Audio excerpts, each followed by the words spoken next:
Well, good evening, folks. I'm Greg Flynn here with another edition of This Week in Pearl. On tonight's show, you'll hear from our Fire Chief, Brad Thornton, who will talk to us about some heating safety with this cold spell coming up over the weekend. He'll provide us an update on where we stand with COVID vaccines here in Rankin County and in the city of Pearl. And also, if you're interested in becoming a firefighter, the fire department is hiring, and the chief will tell us how you can apply to become one. We'll take you over to Revel Ace Hardware, where they're going to show us some great tips for how to protect your pipes from this upcoming cold snap. And then we'll take you under the dome at the state capitol and talk to Senator Dean Kirby and to Representative Gene Newman about what's happening at our state legislature. Well, this past week, we hit the qualifying deadline for the municipal elections, and we now have a list of the candidates that will be running for the city offices in 2021. The primary will take place on April the 6th. For mayor, just one candidate. Jake Wyndham is running unopposed this term. For the alderman at large, we have three candidates. Incumbent John McHenry, the Republican, Barry Carpenter, a Republican, and Willie Moore, an independent. Alderman Ward 1, David Luckett, the incumbent, has an opponent in Sammy Williams, both being Republicans. Alderman Ward 2, Michael Sarter, the incumbent, has two challengers this time in Bo Camerdell and Keith Dennis. All three are Republicans and will face off in the primary. Alderman Ward 3, unopposed, Johnny Steverson, the incumbent, will gain another term. Alderman Ward 4, Casey Foy, he too is unopposed and will have another term. Alderman Ward 5, well, we will have a race here, and it's going to go to the general election because all three of these gentlemen are in individual separate parties. James Thompson, the incumbent, is also an independent, will have two challengers this time. Gary Spurgeon, a Republican, and Willie Harvey, a Democrat. Alderman Ward 6, unopposed once again. Gavin Gill, the Republican incumbent, will have another term in office. Again, that first primary will come up on April the 6th, followed by the general election in June. Everybody takes office. The new terms begin in July.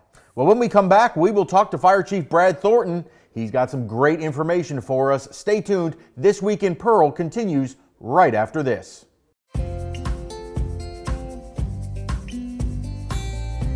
Hello, I'm Mayor Wyndham, and I'm thrilled to show you the city creating its own future. Pearl is located in Rankin County, the fastest growing county in Mississippi, and there's no question why. Access to great schools, even better shopping, and unbridled beauty make Pearl a town that truly embodies its name. And with a truly exceptional team of first responders, public safety is another key component of our success. With fantastic housing opportunities from quaint suburban neighborhoods to gorgeous lakefront properties, there's a place for you here in Pearl. You can't beat the location. Right outside of Pearl is the crossroads of the South, where Interstate 20 meets Interstate 55. From here you can travel anywhere within the state or the country. Or you can choose to stay right here in Pearl to enjoy a Mississippi Braves baseball game or experience the small town atmosphere, community pride, and heart of the local residents. Well, welcome back into This Week in Pearl. We're now going to take a look at, there's some pretty cold temperatures coming in, and our fire chief, Brad Thornton, is here to join us. And Chief, it's been a relatively mild winter for us, but it's the middle of winter now in February, and it looks like we're going to see over the next 10 days a really big dip in the temperatures, and that's when you guys get concerned. Yeah, don't be fooled by those mild temperatures that we've had lately. The forecast shows that we're going to have some below freezing temperatures. With that, obviously, one of the fire department's concern is fires starting from heat sources, either unattended or accidental fires starting from those. We just want to recommend everybody that if you're using a heat source, such as a space heater, be electric heater, gas heater, fireplace, something like that, make sure those are off when you go to bed, away from combustible materials. We encourage everybody to put their fires out in their fireplaces before they go to bed. Same thing with outdoor fire pits. A lot of people will sit outside in the evening, have a little fire out there. Make sure those fires are out, extinguished before you leave them unattended. and be very careful, putting ashes outside. People will take ashes out of their fireplace, put them outside. Make sure you got a metal container or something like that to put it in. Yeah, definitely don't put it in a garbage can, plastic garbage can, or and if you do put them in a container, keep them away from the house, not up against the house. We have seen fires start where people will take ashes out of fireplaces or fire pits, put them in a container, put them up next to the house, maybe with vinyl siding, something like that, and fires have started that way before. Yes. You know, with the thing with the space heaters, they're convenient because they can go right up by somebody's That's feet.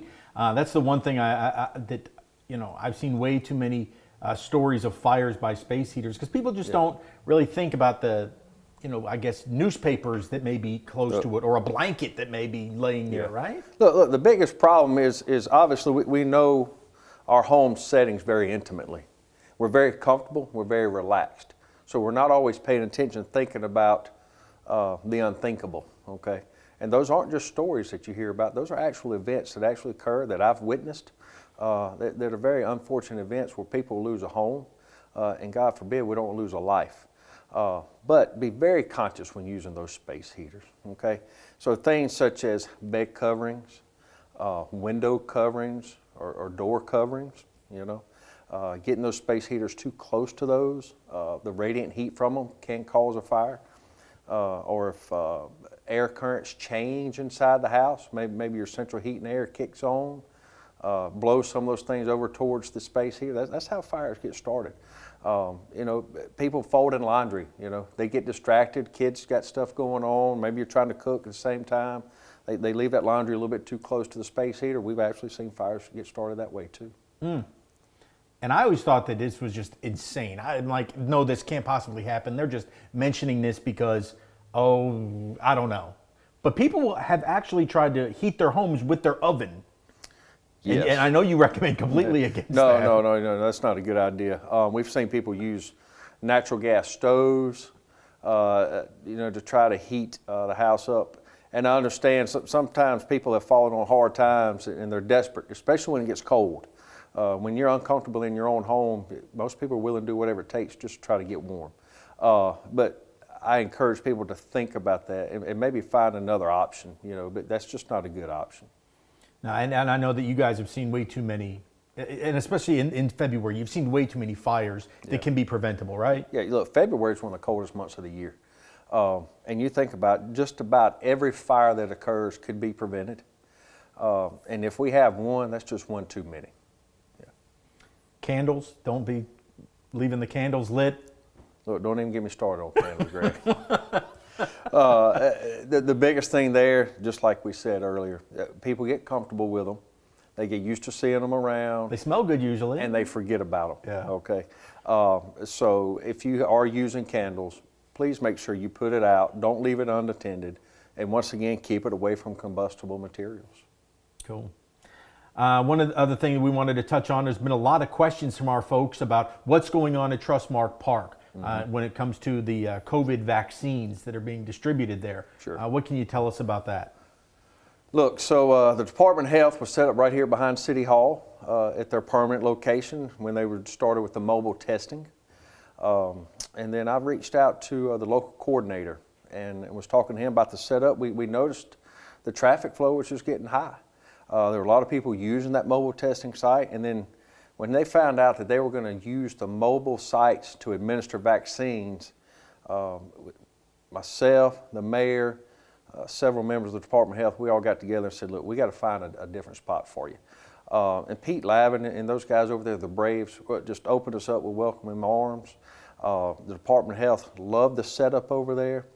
My thought process was a larger area means you get larger volume of people through there, which means you get more people vaccinated, which means maybe we can start seeing some light at the end of the tunnel on this virus.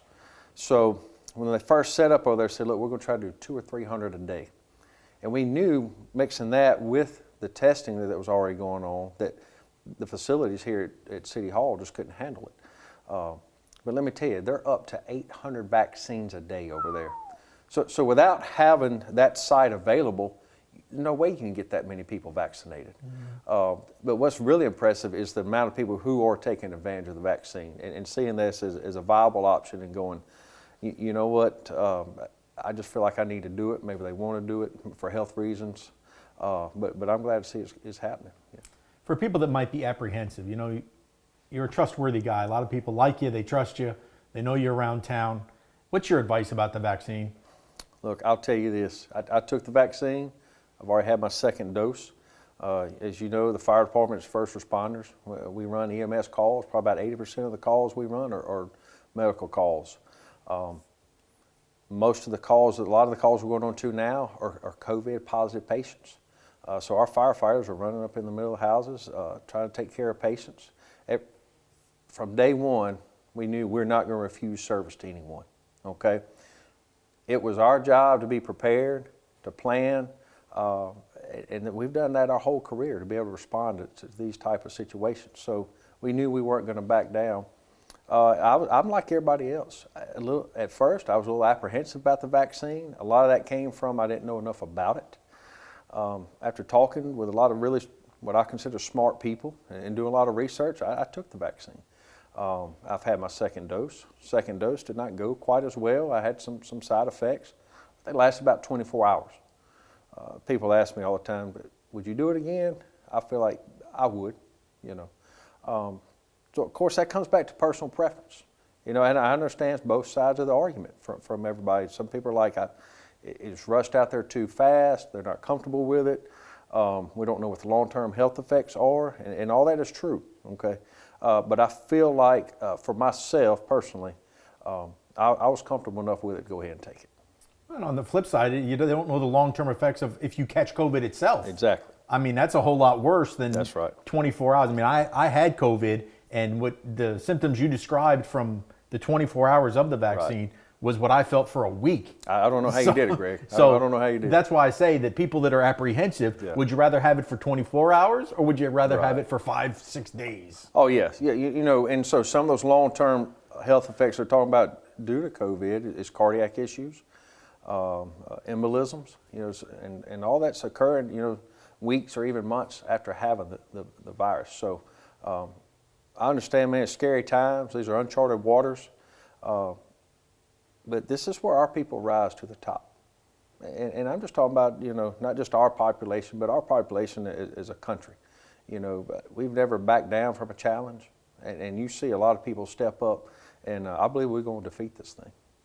No doubt. Yeah. You guys are also adding to your team. And I know that you're taking applications all the time for the fire department. You currently have a few openings. Tell folks how they can join your team. Hey, look, one of the fastest ways to get application is just come by City Hall. We'd like to see people in person. We want to see the people who's interested in coming to work with us. And I might have said City Hall. Let me back up. Central Fire Station. Central Fire Station. Okay. Yes, sir. That's exactly what I meant. We take applications at Central Fire Station. We have them there. They can pick them up. We can go over the process with them, explain it to them. From the moment they turn in the application to the hiring process, the physical agility, there's a written test, there's a interview. So it's a very extensive process. And I tell people all the time, if you make it all the way to the end, you've done something. It's a process we don't take lightly. Obviously, we want the best of the best service our citizens. And we feel like they're owed that. We can email you an application. I think there's a link actually on the city's website where you can request one, and it'll come to our secretary and she'll email them one. But we'd like to see those applications turned in person, just because that starts the interview process right there. We want to see who you are, see where you're from, what your makeup is. So, and that's Central Fire Station, which is right on Highway 80. For everybody that looks for landmarks here in town, it's kind of like right across the street from Crystal. That's right. And just down the street from Sonic. Yep. You always got to use restaurants in town, and people know exactly where you're talking about. Yeah. We're a half mile west of Pearl High School. Yep. And almost like right in front of the new Upper Elementary. That's correct. That's correct. Well, and look, and we're open there business hours Monday through Friday, 8 to 5. Somebody with administration is always there. Those guys man that station 24 hours a day. So if you come in there at 8, 9 o'clock in the evening, they may look at you a little crazy, but they'll be glad to get you an application too. Awesome, and it's a great team. I mean, it's a Look, let me special tell group you, of folks that are in your fire I department. feel like we have probably one of the best teams assembled across the state. And I'm not just saying that because there are people, but we hear that from people all across the state of Mississippi that's inside the fire service. Yes. Well, I say it all the time, but we can't say it enough. Thank you for what you guys do. You're a special breed that you run in when everybody else is running out. Look, man, we're proud to do it. We're proud to serve, and we're thankful for the support that the city and the citizens of Pearl give us.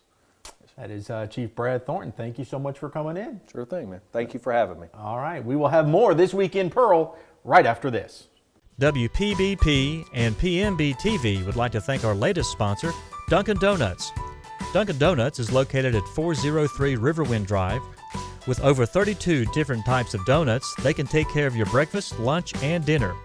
You can now choose from their menu of sandwiches, wraps, and muffins. And don't forget the drinks.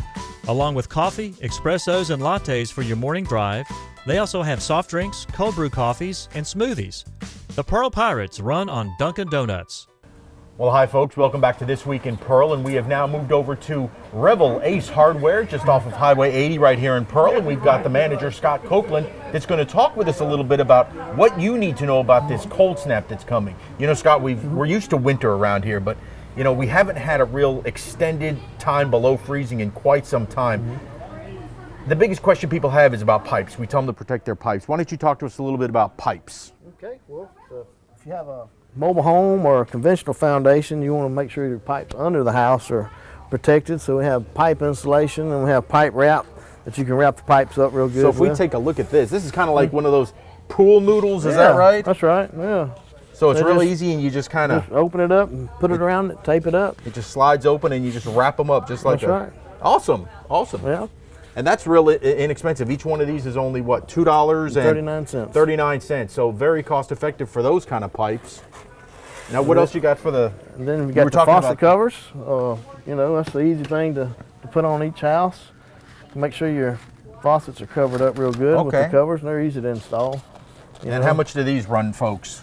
$4.99. $4.99. So definitely a wise investment over your outdoor spigots, as I like to call them. Right, and then like that one there is if you have a pipe coming up in the middle of your yard, you can put the pipe insulation on at the bottom part of it coming up, then just slide this whole thing down over the top. Okay, so that's for the pipe that literally comes straight up out of the ground and. That's right. Okay. And then if. What else did you have down there? The insulation tape you were talking about. Yeah. That's tape that you can put around the pipes. You just wrap it around. Got aluminum backing on it. Does real good. So what will this run you? $7.99. Okay, that's for actually wrapping it. Now the big question that I think, if you're on a slab, a lot of people have. If you have a slab foundation, is there any need to be looking for outside to like do your pipes that are underneath your cabinets in your kitchen? No, but if you're on a conventional foundation or a mobile home, you want to open the cabinet doors up, let the heat go in. Okay. In that situation. But so any conventional house, mobile home, open up those bathroom cabinets and the your kitchen cabinets. Okay. Right? That'll help. Now what about the water dripping? It's always a good idea to leave it dripping at night like that when it gets to these temperatures, any house. Okay. I mean, indoor and outdoor? No, just indoor. Just the indoor. Right, just indoor. You I asked that just because I don't know. I'm making no, sure you don't let the outdoor faucet you don't want drip. it to run out there because it'll freeze up and could possibly cause the outside faucet to burst. So okay. You wouldn't want to do that. All right, so what are some of the other things that you have here for folks? We got the heat lamps that if you have like a laundry room that's detached from your house, you don't have any heat out there, you can put the heat lamp on the washing machine faucets, on the hoses and all, kind of shine it toward it to keep the heat on there, or a utility heater, you can put it out there and it kind of help, raise the temperature above freezing so your pipes won't burst that way. Okay. Well, I notice here you have some that run off of the propane tanks. Now these aren't for use. Don't use these in the house, right? No, sir, no. Don't. That's more for your hunters there. For our hunters, you use that. But as we walk down here, you've got plenty of other, almost like space heaters, right? Right, yeah. Just indoor space heaters, different sizes, all different price range there. And we've got another thing people need to think about is their vehicles. We've got a little tester there that you can test your coolant, make sure it's still where it needs to be so it won't freeze. So a lot of people forget about that. But excellent point, yeah. We just kind of drive our cars around and don't think about that. Yeah. All right, so the heaters, the little indoor heaters, you have them going all the way from, looks like $19.99 for a real little one, all the way up to, what's the highest one there, $119? Mm-hmm. For the biggest So one there. very, very affordable, right? Right. All right, now how can these folks, take a look there, and how can these folks come see you here at Revelation? Come on down to Revelation and we'll do our best to serve you. And we've got all the items that you would need for like preventative items, and if you happen to be one of the unlucky ones where your pipe burst, we have the items that would fix that pipe back up too. Okay. Oh yeah, so you do have all the things that, heaven forbid, you have to repair. That's right. That'd be a bad thing, but we do have the faucets and all the PVC fittings and everything that would take to fix the pipes also. Awesome. So all of your hardware needs. Right here. All right. You make sure to come see these folks down here at Revelation. They give you the best service, and of course, they are Pearl proud. We'll be back with more of This Week in Pearl right after this. Come find your taste buds at the Lost Cajun. Chef Charles is cooking everything to order. Cajun classics like gumbo, jambalaya, and red beans and rice. Pick your po' boy, shrimp, oyster, roast beef, or maybe gator. Proudly serving USDA farm-raised catfish. When you're done, loosen the belt up a bit for some homemade beignets. Dine in, take out, order online, and get it delivered. Reserve our party room for your group. Find your way to the Lost Cajun in Pearl and Byram. All right, welcome back into This Week in Pearl. We're now going to head under the dome over at the state capitol and see what's going on over at our state legislature. We are joined by two of the most distinguished gentlemen down off of High Street, and that is the Senator, Mr. Dean Kirby, and our representative, Mr. Gene Newman. Welcome, gentlemen. Thank you. Thank you. Glad to be here. Yeah, absolutely. We're going to talk about the senator because you remember last show we mentioned that he was recovering from COVID. Well, here he is. Hallelujah. That's all I can say. It's very good to be anywhere, but it is really good to be here. Thank you. It was tough, wasn't it? It was awful. Like I said earlier, it jumped on me with both feet. The exhaustion, the pain, it's unbelievable. It's like, well, I tell you, we had a guy at the Capitol that had it in the Senate, and I said, what was it like? This is before I got it. He says, like the flu times 10. Well, I went back last week, thank goodness, to the Capitol, and I went up to him. I said, you didn't tell me the truth. And he said, what do you mean? I said, you told me it was the flu times 10.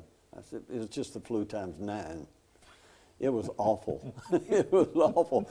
I encourage everyone to wear their mask and to be safe, to get the vaccine. It's just not fun, let me tell you. I'm glad to be a survivor. Well, Gene, we got a chance to talk a little bit about the vaccination program last week, and it looks as though we are getting more vaccine coming into the state, so it should become more widely available as the weeks go on. That's correct. The governor says we're getting more vaccines in, and I see evidence of that when I go by Trustmark Park, and there's more cars going through the system, and I'm seeing a lot more of my friends able to get access to it. More and more people are getting their first shot, and I think there's a lot more vaccine coming in. All right, now to the business of what's going on under the dome over there, and now that both you gentlemen are back re-engaged in the legislative process, I know one of the hottest topics, certainly to our folks here, is the teacher pay raises, the potential of teacher pay raises. Where do you guys want to start with that? Well, of course, we've already passed it. That's the first thing we did. The first bill we took up was the teacher pay raise. And we gave, I think it was about $1,100 a year. And I want people to understand that's not the final pay. In other words, we're planning on trying to do a pay raise every year if we can, till we get up close to the Southeastern average.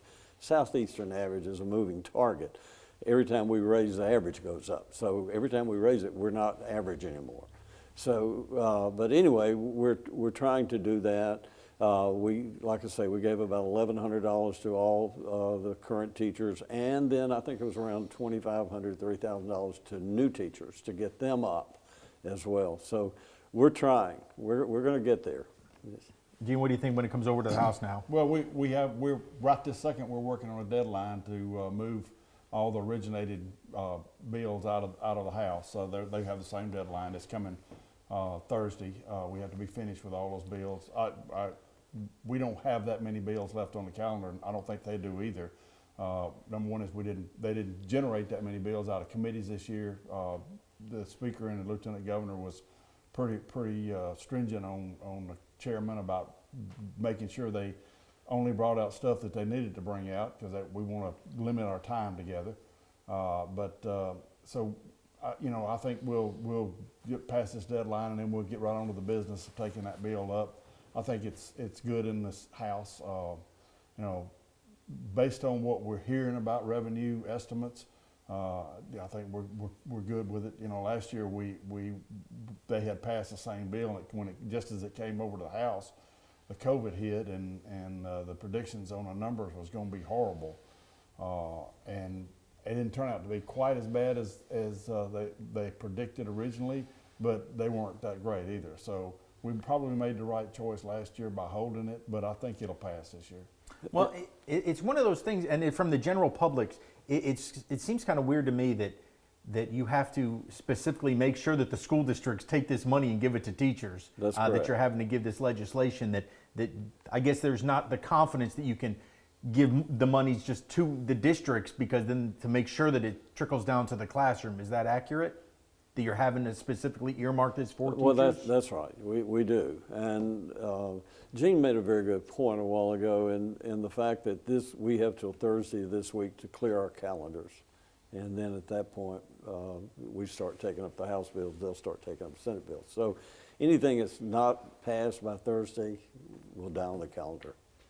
We had 209 out of about 1,000 bills that were introduced. We had 209 on the calendar. We're down to like 108. Some of those are controversial. Most aren't. Well, if there's anything good about COVID, is that it's forcing them to be efficient, like the way government should be. Instead of all the extraneous bills that usually come out, is it helping keep down the filter to, okay, let's only push through what's necessary? It's definitely filtered it. Yeah. whether that's a good thing or not, I don't know. But there's always issues that our constituents have that changes need to be made in licensures, or changes need to be made about how jails operate. One of the bills that I have that is still alive came to me from the sheriff's department here that works on rehabilitation. It allows the sheriff's department to work with the judges to provide a plan for rehabilitation. Allows them to actually be able to go to school and do some things that they otherwise wouldn't be able to do. And it not only allows it for this jail, but it allows it to all the jails. And the Department of Corrections came and said, well, we want to do this with Mississippi Prison Industries, and be able to actually do it with the regional jails where we have prisoners that are there. We've held it on a motion to reconsider in order to add some amendments to it to be able to do that. I think it's, those kind of bills are good, and it takes more than 1 year most of the time to operate them. If you severely limit bills down or try to cut things down all the time, then you limit your ability to work legislation through, because a lot of times the legislative process takes 3 or 4 years to get something passed, or 3 or 4 years to get something killed finally. Well, Senator, a couple of projects that our mayor talked about last week that you have some insight on for us, that he's been so proud of and he can't wait to get them finished, and in some cases started, both the West Rankin Parkway and the East, what we'll call the East Rankin Parkway, Right. what we will call it here.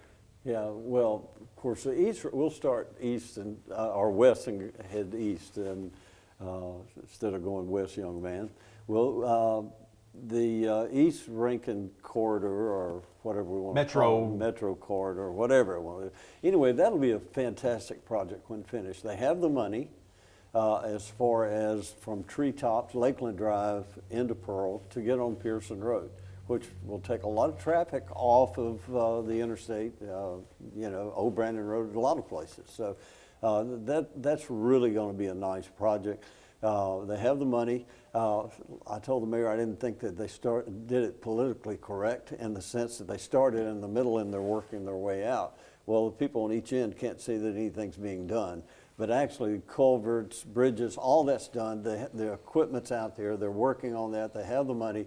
That will be a fantastic project for not just Pearl, but all of Rankin County. Well, and you can see where we can talk to the mayor about it last week. They're taking out right now on the Pearl side and on the north side up there by Flowwood, they're taking out the medians. They're crunching those up so that they can create an extra lane that will allow traffic to flow onto the parkway. Yes. And you're starting to see some of the new traffic signal lights that are there. It's just, yeah, you couldn't see all that big culvert work that was going on right in the middle, down on the field portion of it, that will connect Treetops all the way to Pearson Road, right?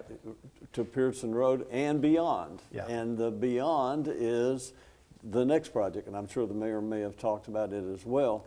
And that one is the Pearl-Richland intermodal.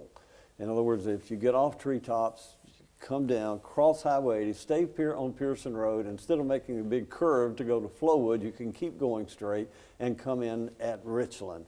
Again, take a lot of traffic off of the stack, take a lot of traffic off of 80, take a lot of traffic from everywhere. That's going to be a really, really good project.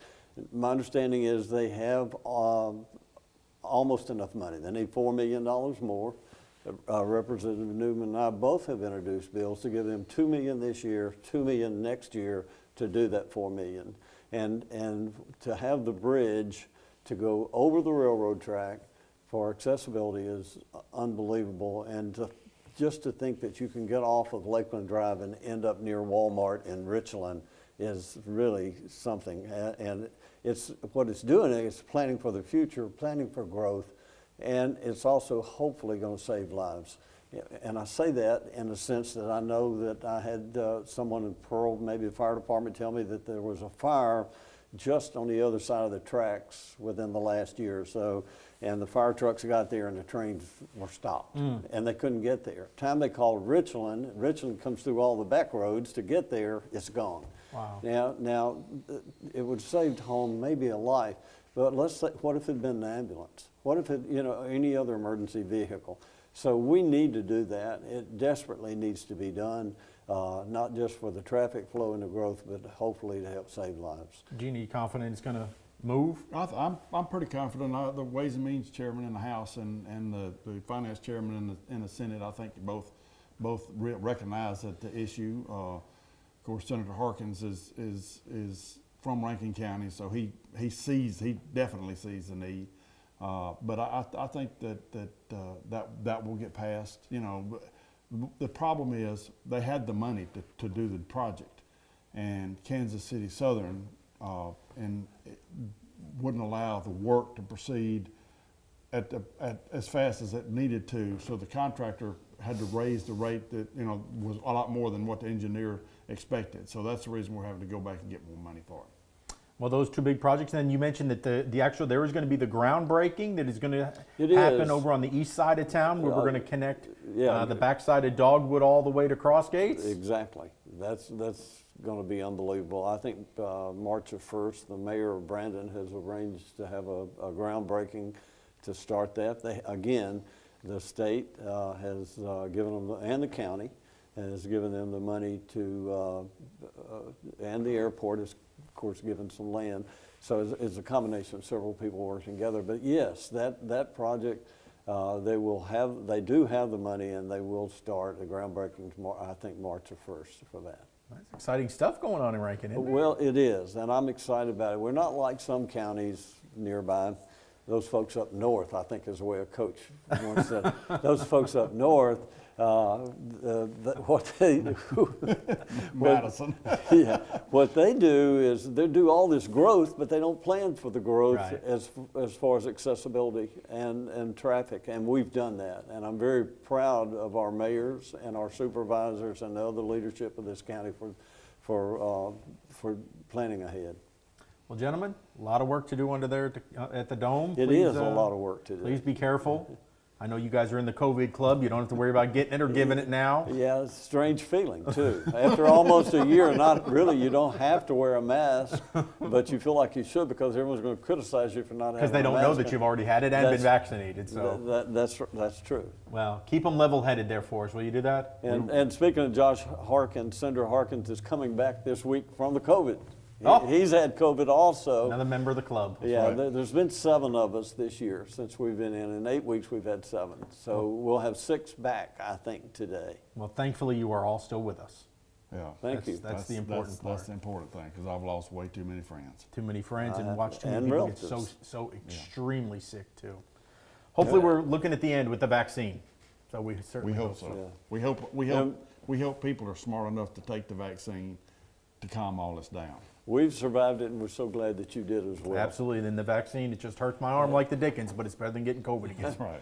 You know, that was the amazing thing about the vaccine. When I got it, I was talking to a gentleman, and the pretty little nurse was over here, and I saw her come up with the vaccine. Anyway, I kept talking, and then I felt something. I thought, well, she's prepping me. She has a little cotton ball, and she's doing the alcohol, right? I looked around, she was putting a Band-Aid on it. I didn't even know I had the shot. I knew it later.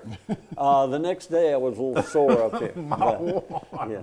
All right, gents, be good. Well, thank you talk so to you much next for week. having We us, and appreciate we y'all. hope that we've enlightened people on some of the good things that are happening in Pearl and Rankin County. All right, that is Under the Dome. We will let these gentlemen head on back to the Capitol. There'll be more This Week in Pearl right after this.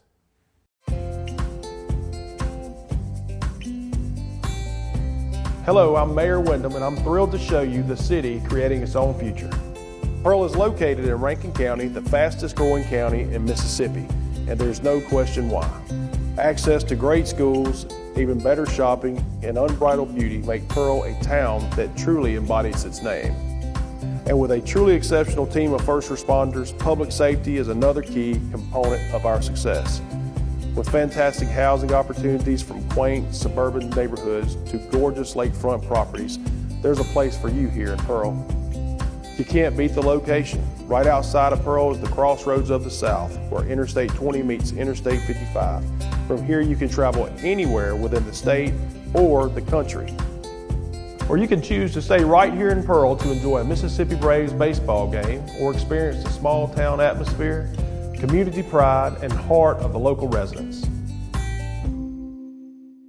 Well, before we end tonight's show, we have a couple of things we'd like to pass along to you and let you know about. The first is a traffic alert that's going to be going on at Greenfield Road just outside of Patrick Farms. We're going to put a map up on the screen for you and let you know that a bridge is being replaced by the Rankin County Board of Supervisors. The bridge is located just past the Highlands and Greenfield Village, right before you get to the Dollar General. That bridge will be out, and it is going to start construction this Sunday, February the 14th at 4 p.m., and it's scheduled to last, because they're completely replacing the bridge, until April the 30th. So there will be no access from that point past the Highlands and past Greenfield Village to get to Highway 18 going into Brandon for 6 to 8 weeks. I know it's going to be an inconvenience, but if you live in Pearl, if you live in the Highlands, you live in Patrick Farms, you live in Greenfield Village, you are going to have to take a long route around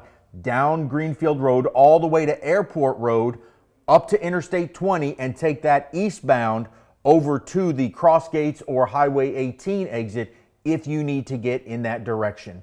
It's a question of safety. They want to make sure that that bridge, which right now is not able to handle big school buses, big garbage trucks, fire engines, ambulances, they want to make sure that it's safe, so they're replacing the bridge. And again, it's going to be best for the community. So take note of that. That's the Greenfield Road to Highway 18 will be inaccessible from Sunday, February the 14th, all the way until April the 30th. And a great event took place this past week out at the Sweet Rest Church of Christ, where the Mayor's Health Council, along with the Mississippi State Department of Health and the Jackson Heart Study community, they gave out masks to the first 600 folks in Pearl that showed up out at the Sweet Rest Church there on Old Whitfield Road. It was a great event. First 600 cars got masks. It was a total of 24,000 masks that were given away. You know, as we continue to battle this pandemic, it is great to see us coming together and providing the resources to keep everybody as safe as possible. I'd like to thank all my guests on today's show. Scott Copeland over there at Revelace Hardware, thank you for the demonstrations. Our Fire Chief Brad Thornton, and Senator Dean Kirby, and Representative Gene Newman. That is it for tonight's show. We will talk to you again soon.